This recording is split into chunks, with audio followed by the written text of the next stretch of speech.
sur Twitter, on parle d'ère post-ponctuation. C'est très drôle et c'est effectivement l'humour actuel, c'est on enlève toute la ponctuation, oui. On fait, de toutes les phrases, on en fait une seule, on ne sait plus où elle commence, où elle s'arrête.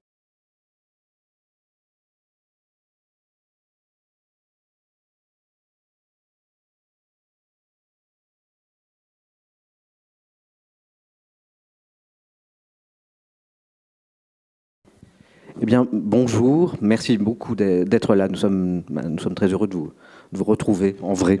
Et je suis particulièrement heureux de la conversation que nous allons avoir avec Francesca Serra, qui est donc l'auteur d'un magnifique premier roman, Elle a menti pour les ailes, et qui a reçu à la rentrée dernière, en septembre dernier, le prix littéraire du Monde, dont nous avons été tous très heureux, parce que je ne vais pas vous raconter les coulisses de ce prix, nous ne faisons pas ça, mais enfin, je peux quand même vous dire qu'il y a eu un bel enthousiasme autour du livre dans le jury, et qu'on n'était pas très très loin de l'unanimité pour remettre ce prix. D'ailleurs, j'ai lu dans le journal de Corse, je crois, que vous disiez 1 ou 2 jours avant de le recevoir, c'est totalement impossible que j'ai ce prix. Moi, j'aurais voté pour Sarah Chiche. Ben voilà, j'espère qu'elle nous écoute.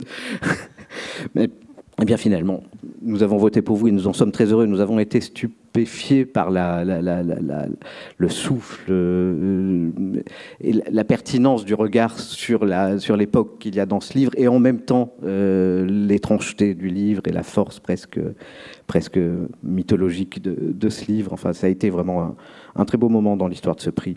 C'était la première fois qu'un premier roman recevait le prix littéraire du Monde. Alors peut-être, on va parler un peu de votre parcours après, mais peut-être pour savoir d'emblée de quoi on parle, je vais résumer en 2 mots l'histoire de ce livre. C'est vraiment très insuffisant d'en parler en 2 mots, et nous allons approfondir ensuite, mais pour que vous sachiez un peu de quoi nous parlons, si vous n'avez pas encore lu, je peux vous dire que c'est l'histoire d'une jeune fille qui a 15 ans, je crois, Garance.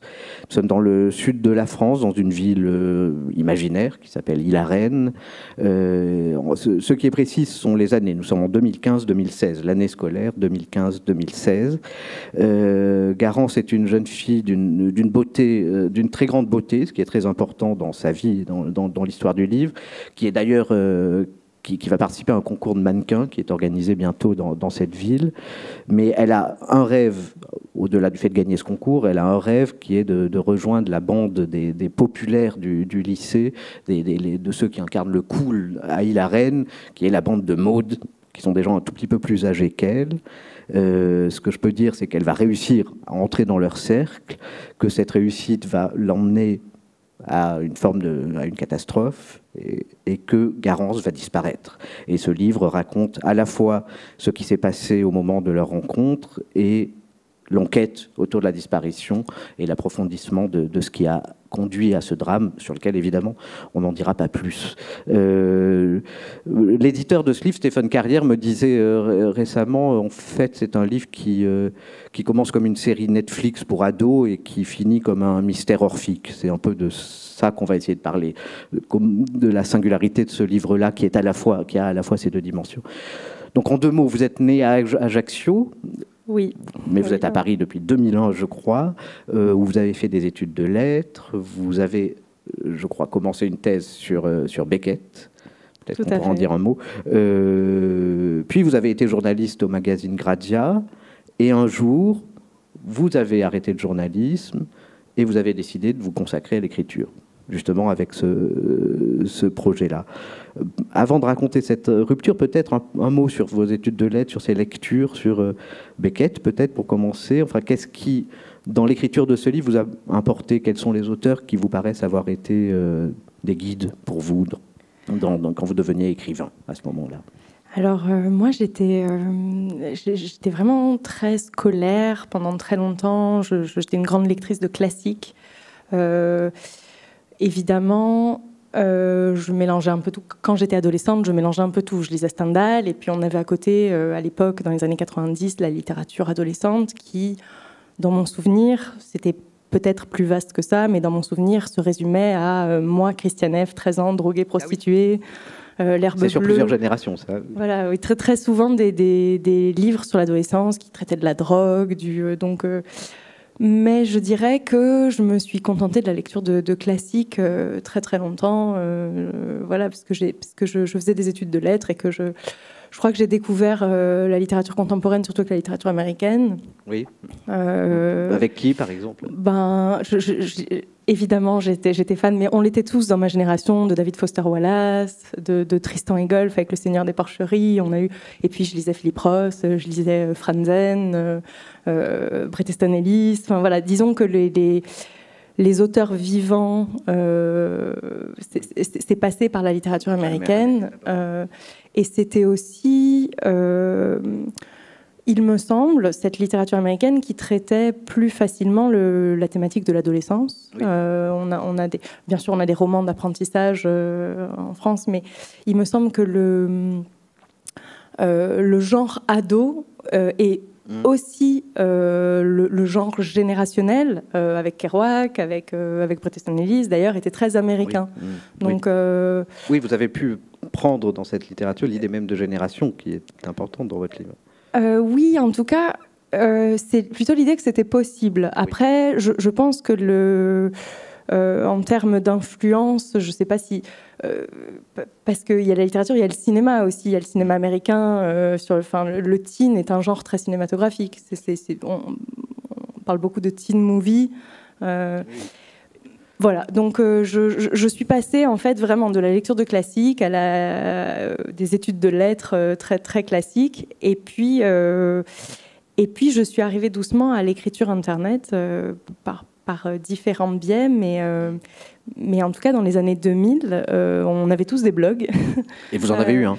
Et j'en avais un, moi aussi, comme tout le monde. J'en ai eu un qui m'a permis de découvrir, qui m'a permis peut-être de sortir d'une vision très, très littéraire de l'écriture et d'arriver à quelque chose de plus populaire, de plus oral, de plus expressif, de plus sincère aussi, parce que je cessais de vouloir imiter les auteurs que j'admirais et que petit à petit, je m'emparais de l'écriture un peu plus intime, même si c'était exposé au monde par les blogs. Mais ce qui conduit plus au travail sur la langue dont on va parler dans ce livre-là. Oui. Exactement, je pense que oui, je pense que dans ce livre-là, je traite d'une période qui n'est pas la mienne, qui est postérieure à celle... Vous parlez, de l'Internet que vous connaissez au début, pour nous, qui est avant les réseaux sociaux, ce qui crée une rupture majeure. Et là, vous racontez le monde des réseaux sociaux. Tout à fait. Un monde que moi, je n'ai pas réellement vécu, parce que ce n'est pas ma génération. Oui. C'est un roman générationnel, mais qui n'est pas de la vôtre. Qui n'est pas de la mienne, c'est ce qui est étrange. Oui, absolument. Et justement, on va aussi revenir là-dessus. Je reviens sur le moment où vous quittez le journalisme. Oui. Donc, c'était il y a quoi, 5-6 ans plus maintenant, même. Parce que j'ai arrêté en 2015, début 2015. Oui, c'est ça. Oui. Et c'est parce qu'à ce moment-là, vous aviez ce projet de roman particulier, vous vouliez écrire de manière générale ou vous vouliez écrire ce livre? Je veux écrire depuis toujours, mais je n'y arrivais pas. Et ce livre-là, oui, quand j'ai démissionné, c'était pour écrire ce livre-là, que j'avais déjà en tête, pas de façon très structurée encore, mais... Que vous n'aviez pas commencé. Non, que je n'avais pas commencé, mais dont j'avais la sensation, je dirais. Oui. Et j'avais des éléments, pas qu'une sensation, j'avais des éléments. Donc mais c'est donc ce livre particulier, c'est parce que vous étiez dans ce projet-là que vous démissionnez, c'est-à-dire vous vous dites, ce livre-là, je ne pourrai jamais l'écrire si je continue de travailler dans ce journal? En fait, je vais vous dire, je n'ai cessé de démissionner. C'est-à-dire que... C'est une passion, donc. Oui, j'ai beaucoup... Quand j'ai arrêté mes études, j'avais commencé un doctorat, j'ai arrêté. Je crois que quelque part, je l'ai toujours regretté. Oui. Et que tous les métiers très contemporains que j'ai faits par la suite un peu de pub, un peu de com, un peu de ceci, de cela, de start-up, de télé. Rien de tout ça ne me...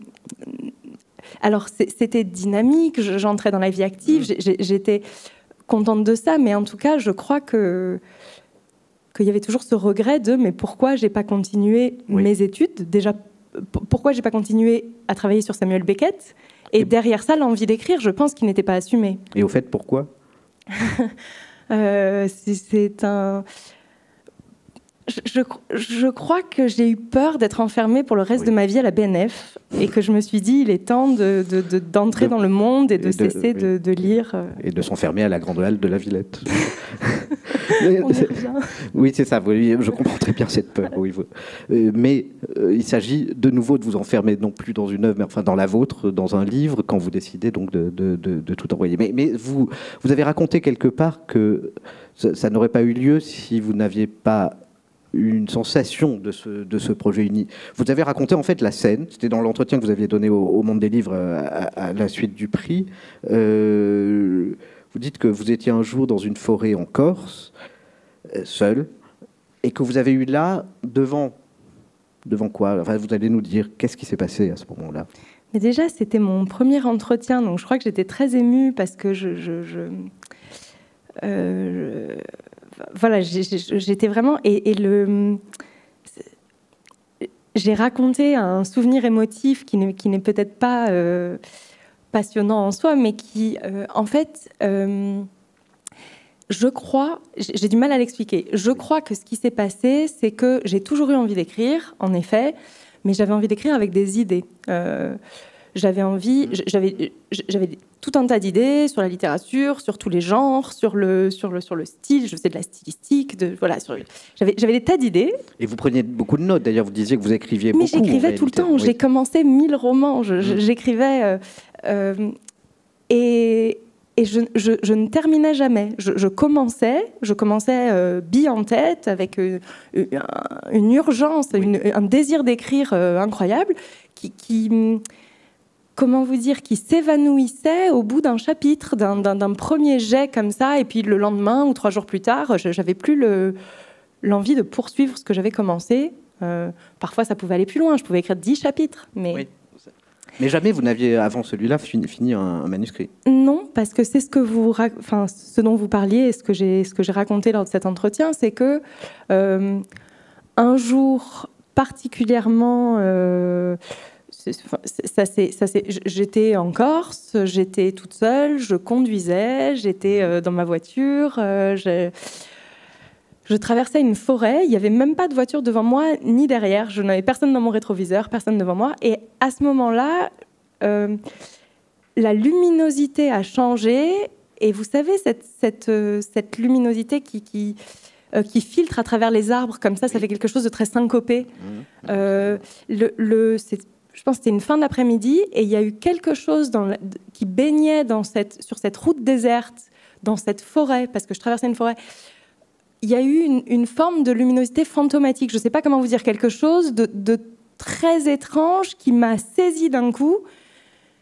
Et toutes les idées que j'avais, parce que j'avais déjà des idées, j'avais déjà pensé à ce livre, mais toutes ces idées... Mais ce n'était que des idées jusqu'à... Exactement. On cliquait en une sensation que j'ai beaucoup de mal à expliquer ou à décrire, mais c'est devenu une sensation. Et là, j'ai pu finir le projet pour la première fois, parce que la sensation ne m'a jamais lâchée. Oui. Vous ne vouliez pas la perdre. Vous avez pris une photo, racontez-vous.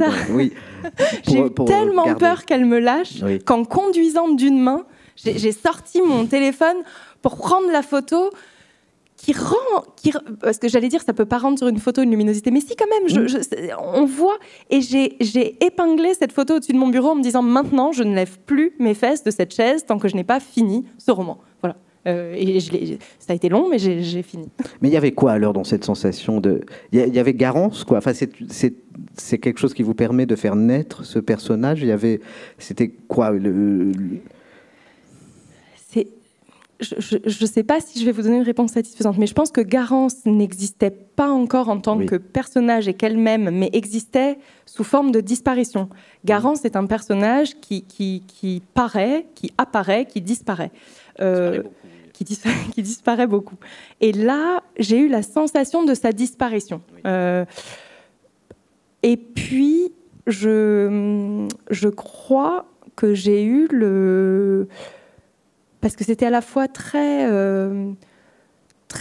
étrange et très beau, et en même temps, je crois que j'ai eu l'intuition d'une sorte de régression vers des peurs primales, et que ce roman ne devait être que ça, partir du superficiel et régresser comme ça, d'étape par étape, jusqu'à... voilà. Ce fond mythologique, justement, qui est cette puissance sombre qu'il y a derrière tout cela. Mais pour y venir, en effet, partons du superficiel. Et peut-être, si vous voulez bien, on a pensé que ça serait intéressant que vous entendiez un peu le texte. Donc, si vous voulez bien lire un extrait qui parle justement du monde dont vous allez partir pour créer cette histoire, qui est le monde d'Internet. Justement, il y a une page dans laquelle vous décrivez ce monde.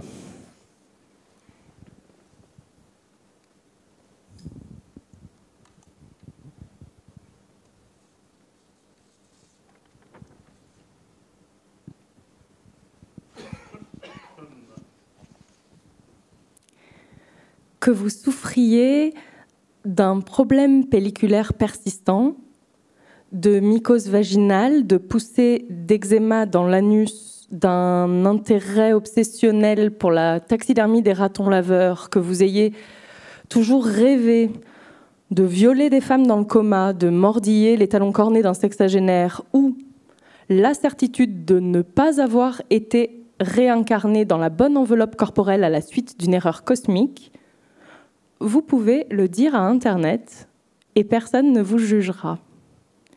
Parce qu'on ne peut plus juger à cette échelle. C'est ça, la beauté du web, ce nombre exponentiel de vidéos de mauvaise qualité, d'enfants obèses qui dansent torse nu devant le miroir de leur salle de bain en faisant rouler leur bourrelet sur des vieux tubes de Selena Gomez, d'aspirants musiciens sur le déclin, éraillant les cordes de leur guitare mal accordée, seuls dans leur chambre et qui se retrouvent, contre toute attente, avec des millions de visiteurs uniques sur leur chaîne YouTube, de prépubères qui donnent des leçons de maquillage face webcam en étalant du fond de teint sur leur pustule tumescente, de chats qui font des trucs de chats dont tout le monde se fout d'habitude, et qui réunissent plus d'admirateurs que la liste séculaire de tous les prix Nobel et de tous les médaillés Fields confondus, de groupes de rock, de rap, de pop, portés au nu par la presse internationale et humiliés par quelques commentaires sur leur fanpage parce qu'il se trouve toujours une poignée de haters pour dire que le rock,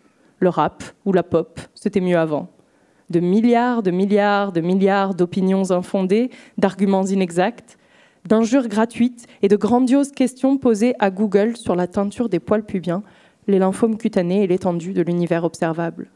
Demandez ce que vous voulez dans la barre de recherche. Personne ne vous jugera. Filmez-vous en train de chier, personne ne vous jugera. Vous êtes sur Internet. Merci.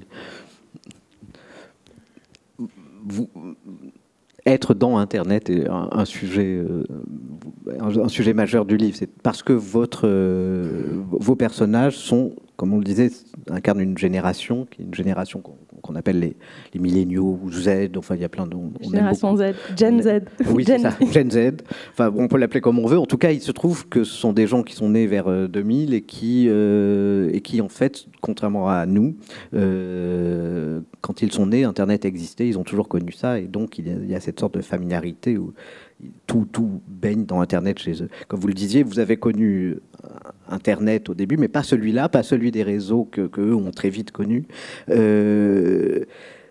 Donc vous avez dû entrer dans l'intimité de gens qui sont loin de vous. Comment avez-vous approché ça? Enfin, quel travail? Parce qu'il me semble que vous avez fait tout un travail de documentation, enfin, si on peut le dire comme ça, pour pouvoir écrire ce livre. De quelle nature était ce travail? Comment avez-vous essayé d'attraper notamment leur voix qui est si puissante dans le livre, une voix très singulière d'une génération qui n'est pas la vôtre? J'ai traîné sur Internet, j'y passais... C'est comme ça que vous avez découvert toutes les belles choses que vous venez de mentionner? Oui, c'est que en fait, j'ai commencé par procéder de façon journalistique en me disant je fais ce que j'ai l'habitude de faire, donc je vais aller leur poser des questions. Puis j'ai rencontré des ados, je leur ai posé des questions, c'était très intéressant. Mais ça suffisait pas. Finalement, ce que j'ai appris, je l'ai appris en les lisant, parce que c'est ce qui est étrange, ce qui est différent par rapport à ma génération et celle d'avant, c'est que nous, on avait un argot qui était essentiellement oral, mais eux, sur Internet, donc, ils écrivent, puisque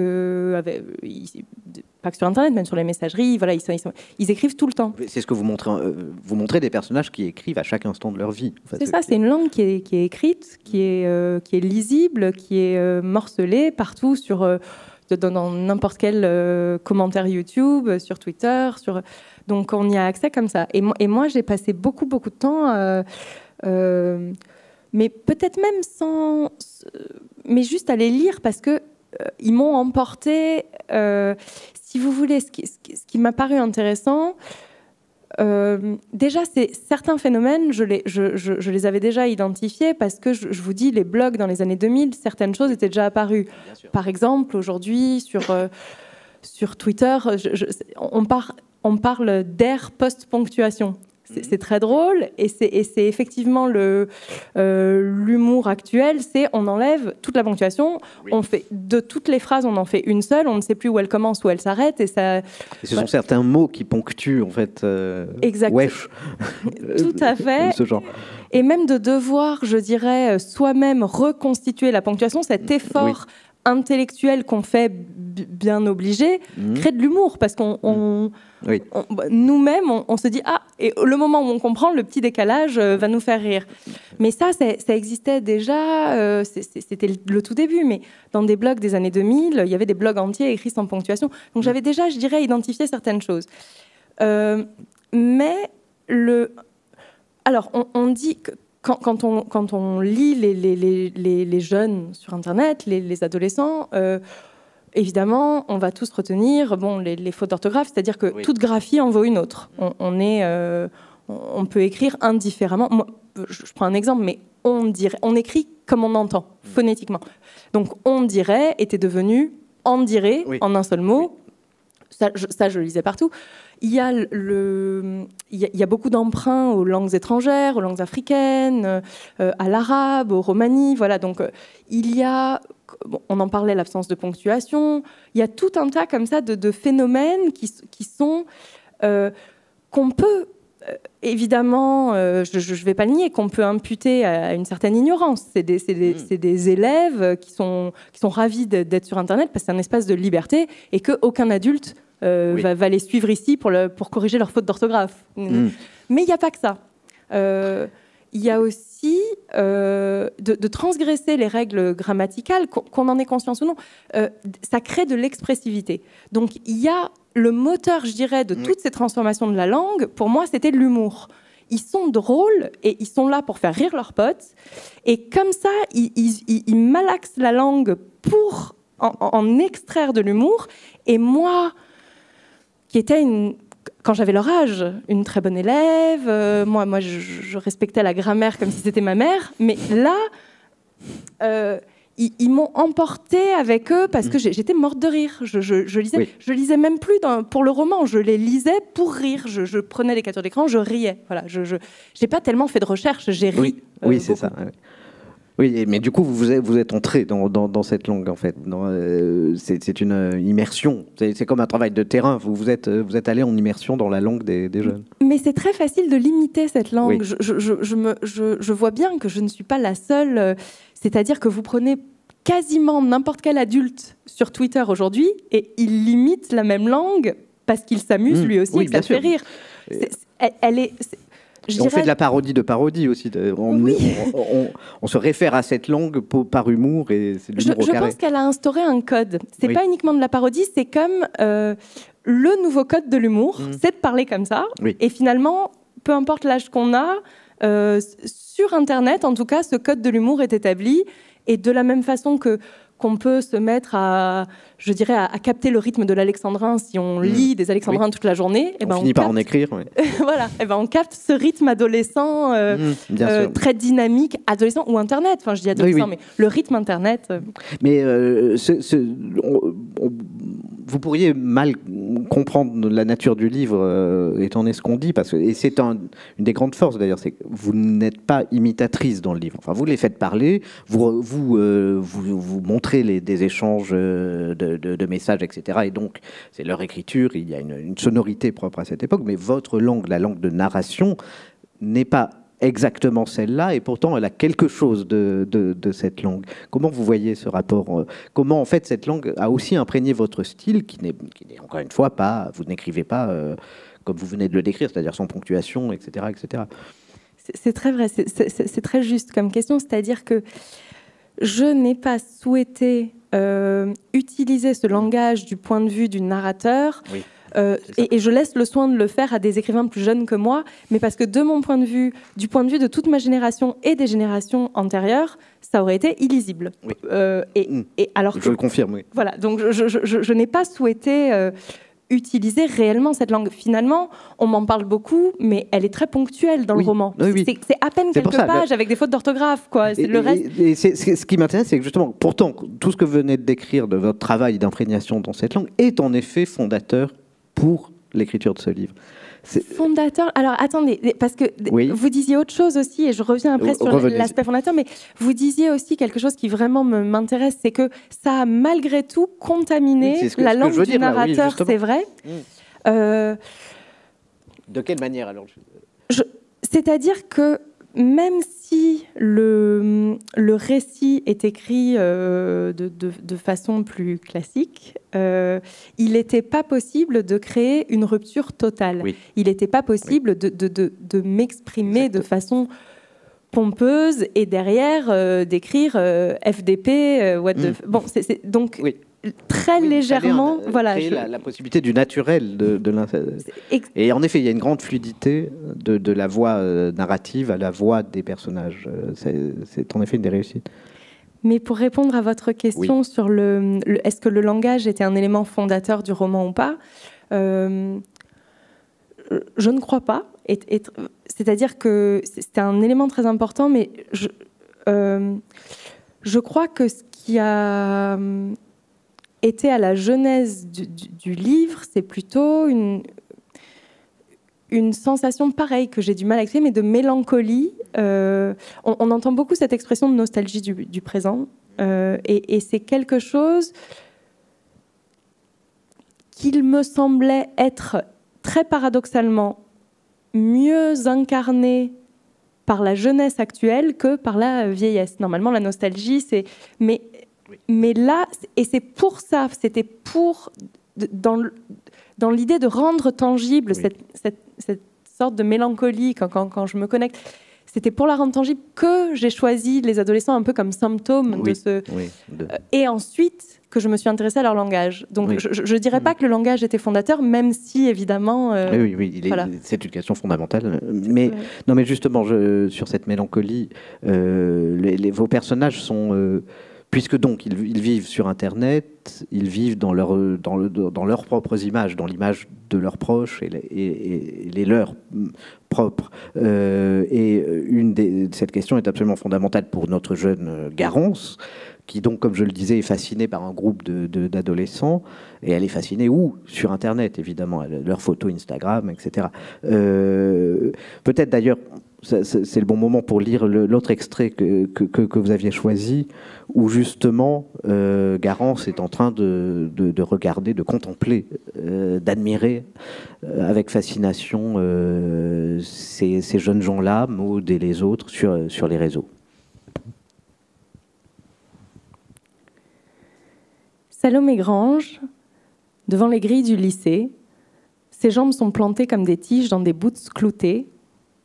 Elle est en train d'allumer sa cigarette par contact avec celle d'une fumeuse qui lui fait face. Les deux bouts rougeoient à la jonction, on dirait un baiser. Salomé Grange encore, en abîme, qui se sert du mode autoportrait de son téléphone comme d'un miroir pour mettre du rouge à lèvres. Ses cheveux surnaturellement blonds font du brouillard autour de son visage. Salomé toujours, et Greg Antona avec sa mèche de cheveux bleus enlacée au milieu d'une fête. La photo est légendée amitié éthylique. Yvan Borel, le mec de Maud, connu de ses fans sous le hashtag MyMan la nuit, avec sa capuche enfoncée sur la tête, pour ne pas se laisser prendre en photo.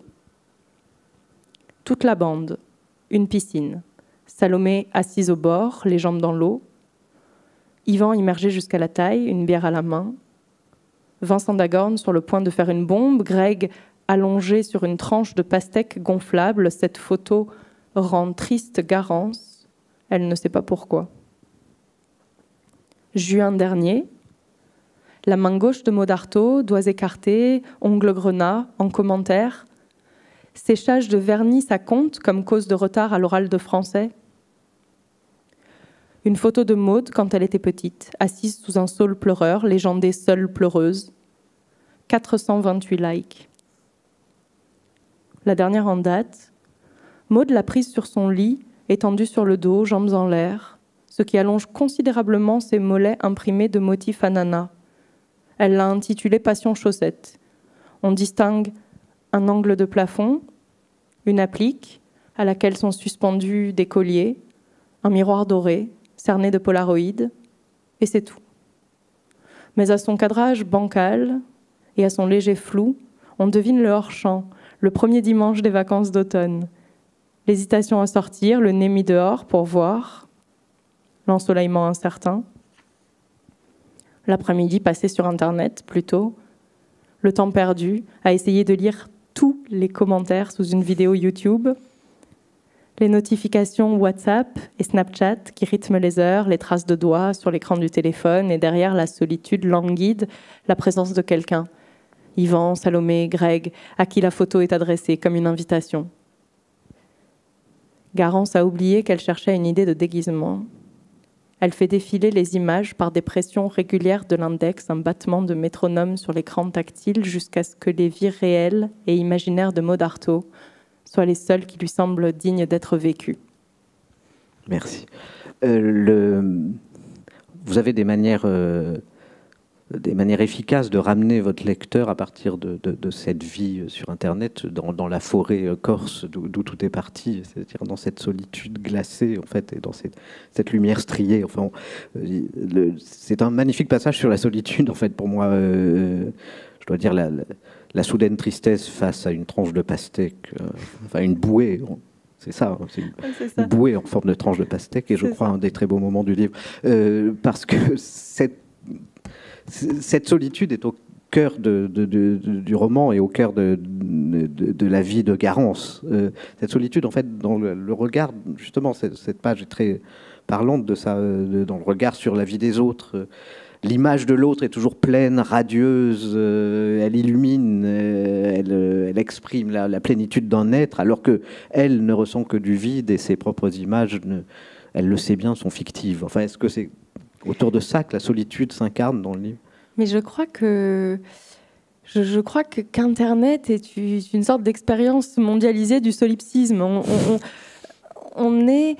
Je parlais tout à l'heure de mélancolie, de nostalgie du présent, mais je pense que c'est justement notre rapport au présent qui est...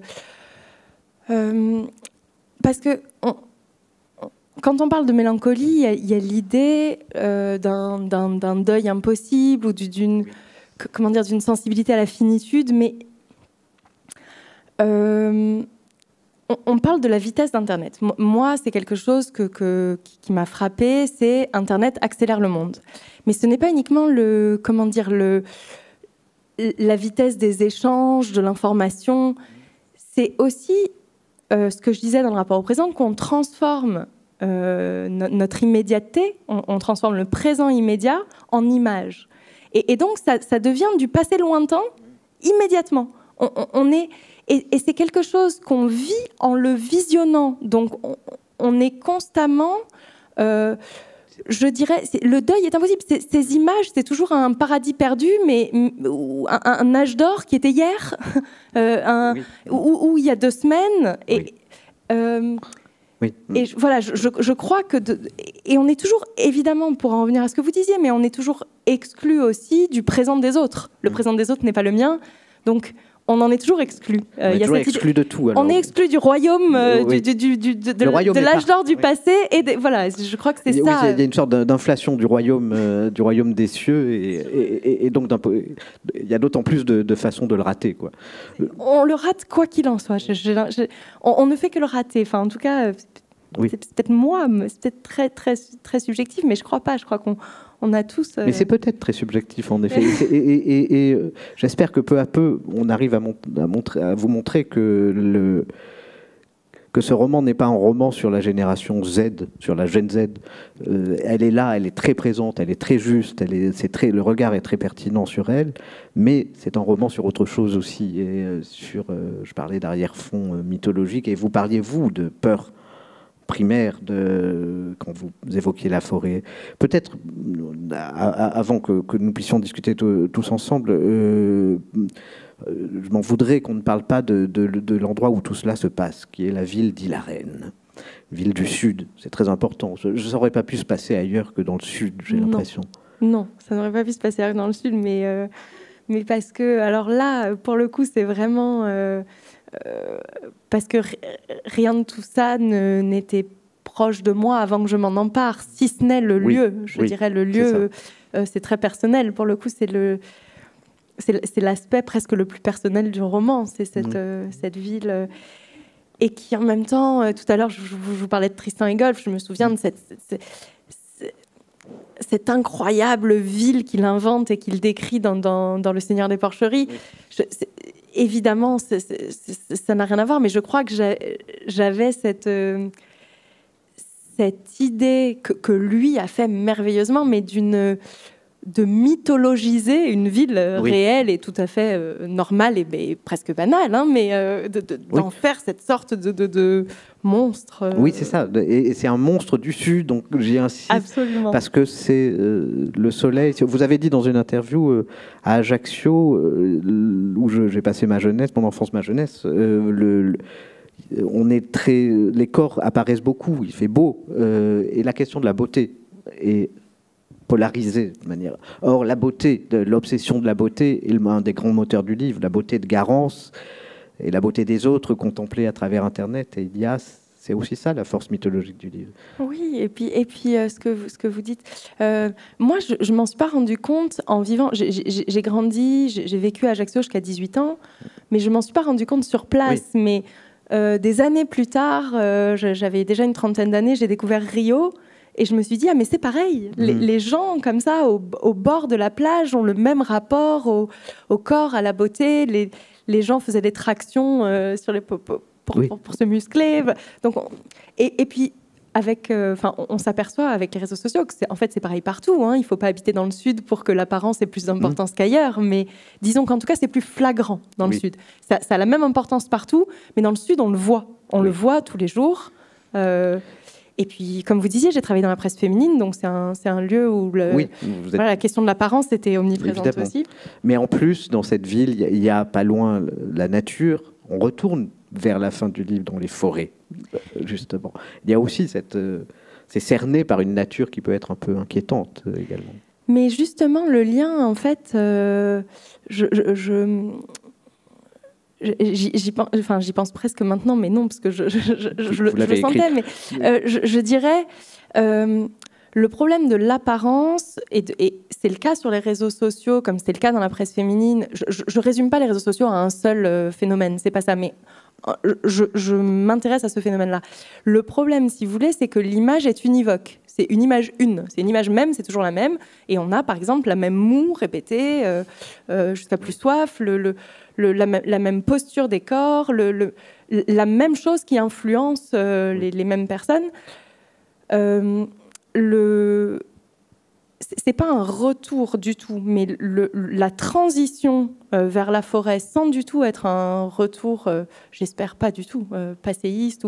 C'était plutôt... Non, c'est pas ce genre d'opposition. Non, en tout cas, c'était pas mon but, mais c'était plutôt, je crois, le passage d'une image univoque à une multiplicité d'interprétation, de peur d'enchevêtrement, de choses possibles, qui en fait posait la question du langage avant tout, mais voilà. Oui, non, mais c'est pas. On va manquer de temps pour approfondir ça, mais c'est une question passionnante, oui, dans votre livre, parce que il y a cette nivosité de l'image, elle est le monde dans lequel ils vivent, et derrière, par cette angoisse, cette nostalgie du présent dont vous parliez, cette mélancolie, cette solitude, toutes ces passions tristes qui traversent ce monde en permanence, derrière, on commence à deviner l'enchevêtrement d'autres choses de plus inquiétant. Et en effet, à la fin, vous y allez, quoi, et c'est la forêt. Ah oui, je crois que j'ai pas été assez loin. Je crois que ça aurait pu être un film d'horreur la fin. Ah. Il n'est peut-être pas trop tard. Non, cette histoire est terminée, mais vraiment. Pour un film, qui sait. En tout cas, elle était infusée de choses très très inquiétantes, cette fin. Mais ça infuse tout le livre en fait, et c'est vraiment ça qui se passe quand on lit ce livre. C'est qu'on est devant l'histoire de gamins qui sont en train de se prendre en photo sur des pastèques, et en permanence il y a une pénombre très profonde derrière.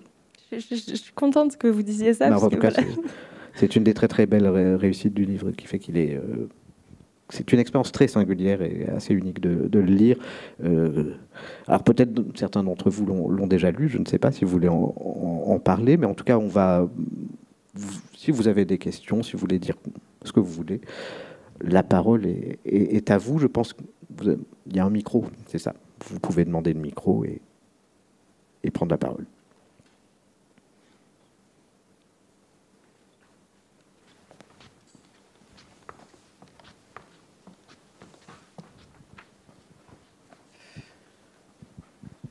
Désolée. Bonjour. Bonjour. Bonjour. Vous disiez tout à l'heure qu'il y a peu d'éléments finalement qui vous raccrochent au livre, mais qu'est-ce qui vous a mené à vous emparer de ce sujet-là, sachant qu'il y a justement peu de choses qui vous raccrochent à ça? Des adolescents, vous voulez dire? Oui, exactement. Alors, ça rejoint peut-être un petit peu ce que je disais tout à l'heure. Vous me direz si la question est plus... enfin, si je n'y réponds pas assez bien, mais je pense que les adolescents m'ont paru être un symptôme et comment dire... En effet, c'était pas à l'origine l'adolescence. Je n'avais pas prévu. C'était pas cet âge-là qui m'intéressait spécifiquement. J'avais pas prévu d'écrire un roman sur l'adolescence. Mais la sensation que je ressentais des choses autour de moi, d'un monde en transition, parce que je fais partie d'une génération qui a fait la transition d'un monde sans Internet à un monde avec Internet. Cette transition-là que moi je ressentais m'a paru être incarnée par cette génération-là d'une façon plus éclatante et plus évidente pour moi. C'est pour ça qu'en commençant à les suivre sur les réseaux sociaux, je crois qu'ils m'ont semblé être le symptôme de ce que je ressentais de façon visible, plus facilement visible peut-être. Mais les adultes me font le même effet, les hommes politiques me font le même effet, leur rapport à l'image me fait le même effet. Voilà, je ne sais pas si ça répond. Ça a répondu à ma question, merci. Merci.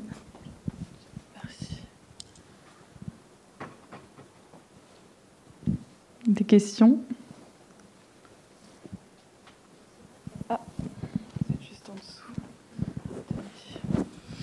Oui, que vous avez. Bonjour. Oui, tout ça m'a passionné, cet échange que vous avez eu sur cette civilisation du narcissisme, en fait, qui se développe à travers Internet, et ces jeunes qui sont en permanence en train de comparer leur image avec l'image de leurs copains ou de leurs copines, etc., et qui sont sans doute très déçus parce que leur image n'est jamais celle qu'ils voudraient avoir. Et donc ce narcissisme, il est forcément lié à une mélancolie, à une insatisfaction. Et je me demande comment on sort de cet état d'insatisfaction permanente, finalement, derrière des apparences trompeuses, parce qu'on est dans le milieu du jeu, de la dérision, de l'humour, de la superficialité, etc. Mais derrière tout ça, comme vous l'avez dit, il y a la recherche de soi, de son identité, de son devenir, etc. Et je me demande comment on sort de... Voilà, vous n'avez sans doute pas la réponse, ou peut-être avez-vous des éléments, mais bon, je suis parent. Mes enfants ont un petit peu échappé à cette civilisation des réseaux sociaux, mais je me dis, mais comment vont-ils sortir de cela, quoi, voilà, de la superficialité et de cette insatisfaction que génère nécessairement ce narcissisme exacerbé. Voilà. Oui, c'est une bonne question et moi je serais bien incapable de vous donner une réponse satisfaisante, mais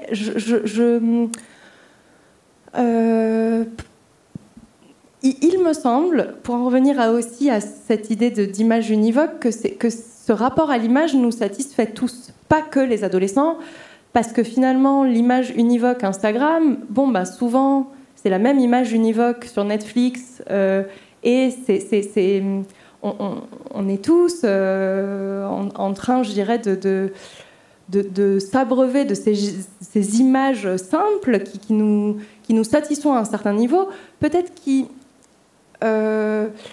même dans le rapport à soi. Voilà, l'image la plus simple de moi. Je pense qu'il y a quelque chose là-dedans qui peut-être rassure ou vient combler une certaine angoisse. Je crois que l'intériorité qui permettrait de sortir d'un constant rapport à l'autre, c'est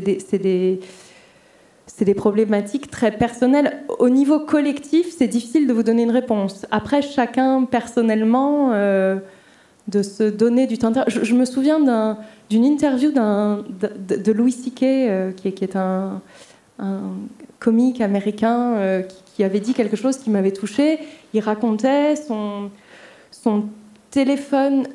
Il est en voiture, je crois, à Los Angeles. Il y a probablement des embouteillages. Et il se sent soudain très triste. Vraiment, une tristesse le submerge sans qu'il s'y attende. Et son premier réflexe, c'est de prendre son téléphone pour se divertir, pour appeler, envoyer un texto, faire quelque chose. Et il n'y a pas cédé. Et il raconte qu'il a été au bout de ce qu'il ressentait. Et je crois que peut-être c'est presque une sorte de devoir collectif avant de nous jeter sur nos téléphones, mais en même temps, je sais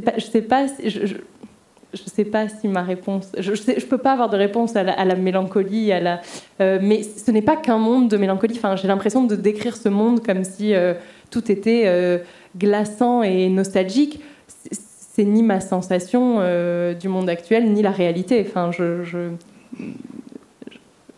C'est pour ça que c'est pas un tableau du monde contemporain. C'est au cœur du contemporain, ce livre, mais ça ne prétend pas dire la vérité du monde. Non, c'est vraiment une petite loupe sur un sentiment, un phénomène. Mais il y a de très belles choses. Enfin, c'est pas pour faire le pour, le contre, c'est pas ça, mais c'est très créatif aussi. Il y a de très très belles choses sur les réseaux sociaux. Alors Internet, n'en parlons même pas, qui est un espace de création incroyable. Mais même les réseaux sociaux sont utilisés par les jeunes générations de façon assez étonnante. Ils créent en permanence. Et puis c'est la première génération que je vois écrire comme ça, avoir ce... Donc... Ce rapport à l'image et à l'image univoque dont on parle ne résume peut-être pas tout.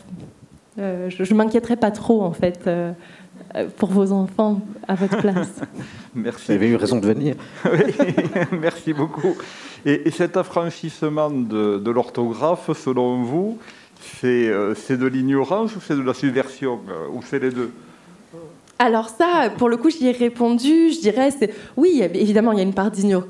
Il y a une part d'ignorance on fait des fautes, comme des élèves à l'école font des fautes. J'ai lu récemment sur Twitter, ça m'a fait rire, il y avait une copie d'élèves, de jeunes élèves. Est-ce qu'on ne les revendique pas, les fautes que l'on fait? Voilà.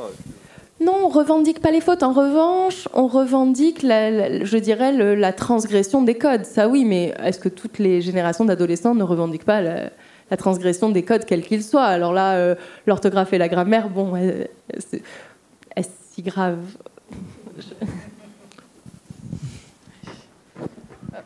Monsieur au premier rang aurait une question.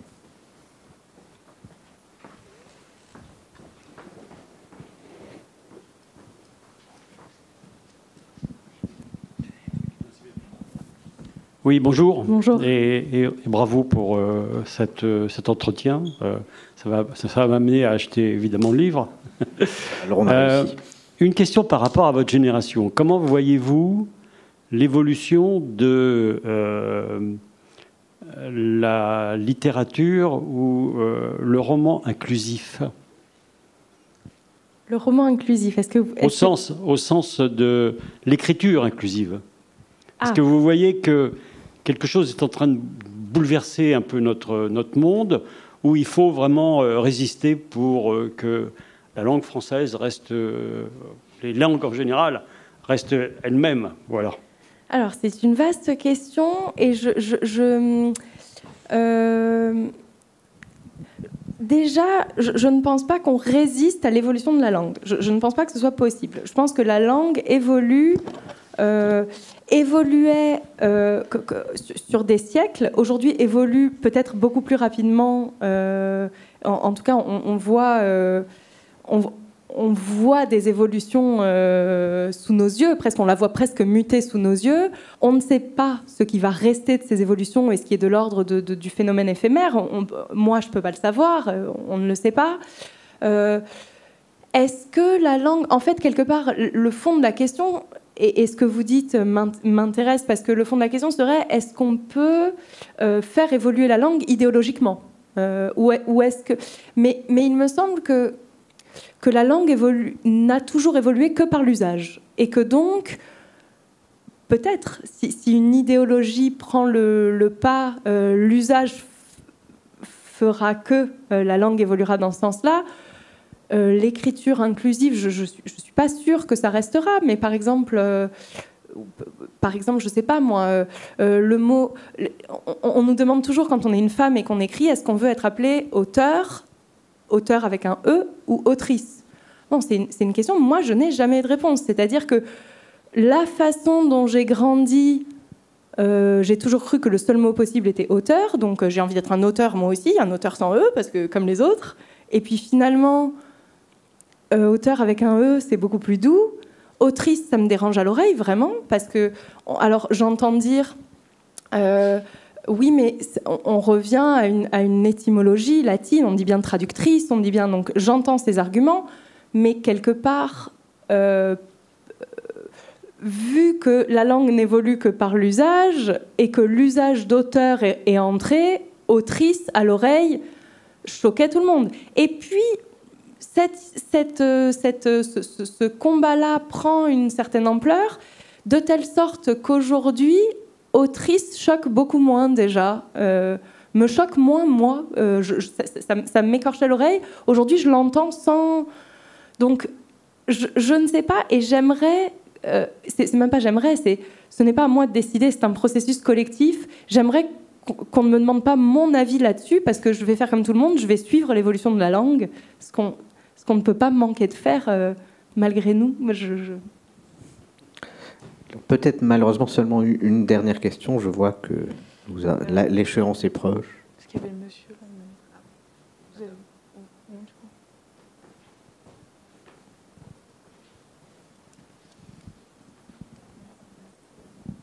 Bonjour. Bonjour. Catherine Renucci, Belleville. Très heureuse de faire votre connaissance, de voir incarner votre texte, votre écriture, au-delà des agressions par d'éventuels points médians. Je voudrais savoir, et la question est la suivante, votre livre a un grand retentissement. Il a été salué notamment par Jean-Guy Talamoni. Et je voudrais savoir si la réception vous semble différente en Corse, sur le continent ou dans d'autres régions du monde. En fait, En Corse, alors moi j'ai grandi en Corse, j'ai quitté la Corse après le bac pour faire mes études, mais j'ai l'impression qu'en Corse, il y a toujours cet élan communautaire. J'ai l'impression que les gens étaient très... me soutenaient beaucoup ou étaient très contents pour moi. Enfin, il y a eu un accueil très, très positif en Corse, peut-être parce que... Il y a des tas d'auteurs, enfin des tas, peut-être pas des tas, mais bon, il y a Jérôme Ferrare qui est un grand auteur que j'aime vraiment beaucoup encore. Qui a aussi reçu le prix du Monde d'ailleurs. Voilà, ce prix est trusté par les Corses. Par les Corses. Il y a de plus jeunes auteurs, par exemple, je pense à Julien Batteste qui a écrit un livre formidable qui est publié chez Gallimard qui s'appelle L'imitation de Bartleby. Et j'ai l'impression que tous, que de créer quelque chose, ça embarque les foules en Corse avec nous, qui nous... Oui, je me suis sentie très soutenue par en Corse. J'ai rencontré les élèves là-bas, les lycéens. Voilà, je sais pas trop, mais la même chose. Enfin, vous dites le livre n'a pas eu un grand retentissement. Le prix du Monde lui a donné une visibilité qui était très inattendue pour moi et qui a. Enfin voilà, ailleurs aussi, j'ai. Bon, après, c'était l'année Covid, donc j'ai assez peu rencontré, je dirais, j'ai assez peu fait de tournées enfin, je n'ai pas fait de tournées en région. Donc, je ne pourrais pas vous dire l'accueil partout, mais en tout cas, voilà, mon entourage à Paris et l'entourage en Corse étaient ravis. Ouais. Eh bien, merci beaucoup, Francesca, pour cette conversation qui m'a passionné. Merci beaucoup. Donc, vous pouvez retrouver Francesca à la table de signature qui est juste à la sortie de la salle. Elle a menti pour les ailes, vous y attend. Donc voilà, vous pouvez y aller tout de suite. Vous allez, je crois, rejoindre cette table maintenant. Merci beaucoup d'être venu. Au revoir. Merci.